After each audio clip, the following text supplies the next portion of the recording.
Video of me faffing around with some potatoes. So I want to drive out as much moisture from these cooked potatoes as possible. There was 1.5 kilos of unpeeled potatoes. That equates to 1.2 kilos ish of peeled potatoes, and then after they've been cooked in just a little bit of water, no salt, there's 1.35 kilos. So we've gained a little bit of weight in the moisture that they've sucked up while cooking. So what I want to do is I made some potato bread, but not in the usual way of making potato bread. I dried out some potatoes and added some gluten to it. As a way of just kind of faffing about more than anything, let's be honest.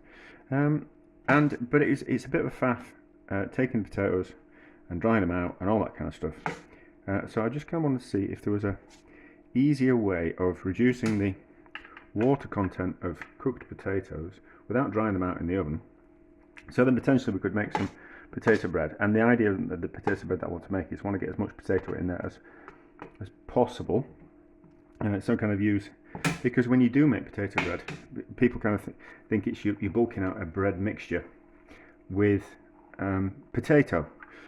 You're not really, because you're not really adding that much potato, like solid content of potato to potato bread, because a lot of the potato is just water. So like a kilo of cooked potatoes, once you've taken the water out of them, is about 200 grams worth of dried out potatoes. And then, so all you're really doing when you're adding potato to a dough is you're just replacing the water element with the water that's in the potatoes. So I wanted to make a more potatoey bread. So I thought, well, what we do is you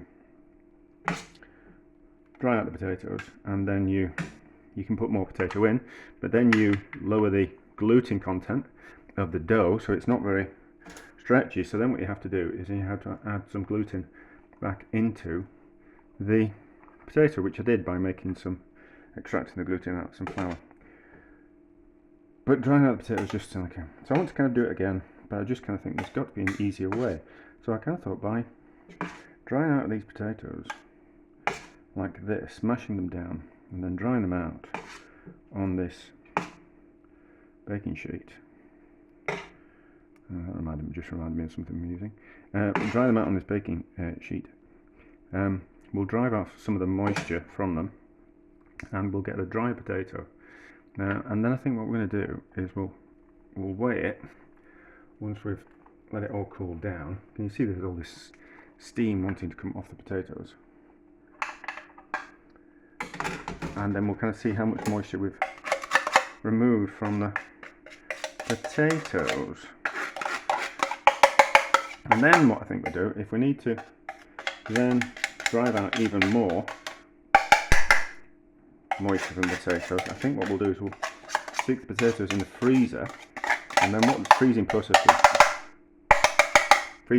will do is that'll break down even the water molecules in the potatoes, kind of destroy the, well, I don't know how to describe it, but the freezing process makes liquids come out of fruits and vegetables. So by freezing it, we will hopefully remove even more moisture, and then we won't have to go through the rigmarole of drying this out in the oven. But anyway, but we'll start off by doing that. So it's all mashed down now, and then we can just layer it out there, and as it cools we'll see this moisture kind of coming off. And I was thinking that what we used to do when I worked in proper restaurants, I don't work in proper restaurants anymore, we used to lay the cooked potatoes out. To make mashed potatoes, we used to lay the potatoes out on the top of the hot cupboard underneath the hot lights. And so you have these lights that point down, which are hot, which kind of keeps food hot while you're dressing the plates. So making things look fancy and all that kind of stuff. So we used to dry the moisture out that way because they'd get heat from the bottom, heat from the top, and so you'd dry out the potatoes, and then you could add more butter, and you get a firmer mashed potato. But there we go. But same kind of principle, but not. But anyway, so obviously lost a bit of potato in the potato ricer, but let that go cold, and then we'll wait again, and then we'll be able to do a bit of a comparison. So we have lost about 100 grams worth of weight, so that's 100 grams worth of water. Probably not entirely that, because we lost some in the pan and such, maybe. Anyway, so we've lost a little bit of water. Let's freeze this and then see if we can get any more water come out of it, and then we'll kind of decide what we're going to do after that. Well, freeze it and then defrost it, and then we'll see if some water kind of collects. What we'll do is we'll just move a corner like that,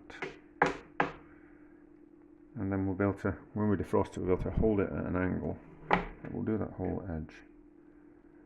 We'll do that whole edge like that, and then hopefully the water will run off. We'll be able to hold it up at an angle, and the water will run down. Hopefully, we'll see.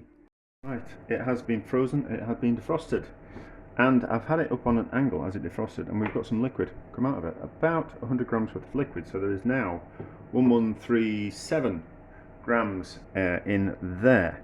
So I was having a bit of a think, and I was thinking that we could probably maybe squeeze some water out of that if we put some of the potato in a cloth. So I have a cloth that I use for all kinds of different things. So just there. This was the container that collected the water in, so that's not going to make a difference. And then we'll just, I'm going to make a mess of my hands, so I might as well just, you can feel it, the liquid underneath. So it's like a bit, on the top it's fluffy, but underneath it's wet. So let's see if we can squeeze some liquid out of this. This is a method that works. So if you freeze anything, you can then put it in a pot, give it a squeeze, and get rid of some of that excess liquid out of things. Can't think of an example at the moment, but we'll see if this works.